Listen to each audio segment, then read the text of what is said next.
Како да си ја одржите косата бујна и на 50 години, ви покажувам во ова видео. Ова видео го снимам по предлог на еден мој следбеник, кој што неколку пати ме прашува за косата, како ја одржувам бујна. Па еве, ова видео го снимам на таа тема. Ќе ви покажам како јас ја одржувам косата и ќе ви го кажам рецептот за шампонот, кој што јас го користам, а е тотално бесплатен. Па за почеток, ајде да одиме да видите каде и како јас ја мијам мојата коса. Значи јас мојата коса ја мијам во река, во извор или со природна вода, а никако не ја мијам со хлорирана вода, затоа што не би сакал такво нешто, затоа што хлорот е отров, а не би сакал такво нешто да ставам на мојата коса и на мојата кожа. И никако не би сакал да ја мијам со таа мртва вода која што, патувајќи низ тие цевки во градот, собира секакви информации и на крај тоа завршува кај мене. А јас, например, кога одам да се мијам во река или на извор, јас упатувам прво убави зборови на водата, се заблагодарувам, пробувам да се осеќам убаво и сето тоа го пренесувам во водата, за да исчистам од сите негативни работи што ги носи или сите информации негативни што ги собрала, затоа што водата, верувале или не, таа содржи и може да складира во себе неограничен број на информации. Па така, таа прима информација од околината и потоа ги пренесува. Затоа бидете внимателни кога сте покрај вода, какви информации ќе дадете, а тоа веќе и се докажа со оној експеримент со снегулки или со замрзната вода. На една вода изборуваат убави работи и ја замрзнуваат, на друга вода и зборуваат неубави работи и ја замрзнуваат, и потоа таа вода што изборуваат убави прави совршени форми или снегулки, додека другата вода има неубави форми, со што се докажа дека водата прима информации и затоа јас прво што правам и давам на водата убави информации, па потоа влегувам да се мијам. Па ајде одиме на реката, да се измијам мојата коса со мојот волшебен шампон, така го нарекувам јас, затоа што е многу едноставен и многу ефикасен шампон, кој што ќе ви направи вашата коса бујна. Па ајде одиме кај реката, па се враќаме да споделиме уште некои информации. И секако да ви напоменам да станете членови, да го поддржите Сонцогор и да чувате природата. Ајде одиме сега на реката, па се враќаме назад.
ете, видовте многу едноставен начин на миење, значи најнормално миење на коса, само што тајната мислам дека е во тоа што водата не е хлорирана и давам убава информација и ја мијам косата со шампон кој што е органски. Шампонот што го користев при ова миење, ќе го споделам со вас, мислам дека веќе го имам споделено, меѓутоа еве ви видео како се прави тој шампон од пепел или наречен чет. Па ајде да го изгледаме тоа видео како се прави шампон од пепел. А еве и како сами да си го направите тој шампон. Ви треба само пепел, изворска вода, цедалка и воја да го правите. Треба една цедалка, ви треба пепел, но ви треба пепел исклучително дрво, без да содржи во него пластика или било какви други работи. Потребно е најубаво да биде од повеќе видови на дрвја и ако е можно да се запали со искра огнот и таа пепел потоа се прецедува. Значи се цеди пепелта, а тие што сте крупни делови да останат надвор. Се меша во сооднос 1:3 со вода и потребно е исто така и водата да биде или изворска или дождовница. Многу едноставен рецепт е ова, потоа додавате 1:3 вода. И сето тоа го мешате 2 недели, секојдневно. Таа смеса ја мешате секојдневно, по можност со дрвено, ако имате дрвце, ако не дрвена лажица. И потребно е да ја чувате или во стаклен или во метален сад, затоа што ако ја ставите во пластичен, таа ќе не гризува. Значи, после 2 недели мешање, вие процедувате таа течност и добивате сапун, кој што може да го користите за миење на раци, можете да го користите како детергент за перење на алишта и можете да го користите како шампон. Ова е наједноставниот сапун што може да се направи, многу е здрав, затоа што модерните сапуни ви ја сушат кожата. Овој сапун нема да го направи тоа и е потполно бесплатен. Значи е здрав за користење, лесен за правење и е лесно достапен.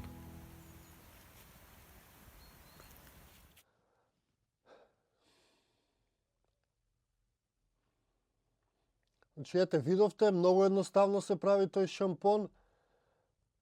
Секој може да најде пепел, секој има пепел, само е важно да биде од дрва, да не се користат пластични работи во тој пепел. И многу едноставно се прави, секако водата со која што го мешате пепелот да биде или дождовница, или природна вода, која содржи во себе убава информација или љубов, која што вие ќе ја дадете. Чи гледате, се може да биде едноставно, се може да биде убаво, само да следиме некои одредени правила и да бидеме милостливи према природата и према нашата околина, затоа што ако се миете со овој шампон, не само што ќе заштедите пари, туку вие нема и да ја оштетувате природата, затоа што со сите тие химикалии кои што ги ставате врз вас, вие правите штета и на вас, а потоа истите тие химикалии ги испуштате во најблиската река или во природата и на тој начин се уништува и природата, значи сите губиме од тоа, никој не добива, меѓутоа со употреба, например, на овој шампон, сите добиваат, добива природата, добивате вие, добива вашата коса, сите срекни или вин-вин ситуација, победник ситуација. Чи нема поубаво тоа кога сите добиваме, затоа што никој не победува, доколку сите не победиме. Па така, никој човек не може да напредува доколку природата се уништува, никој човек не може да победи додека некој друг губи. И тоа е тоа. Ете ви снимав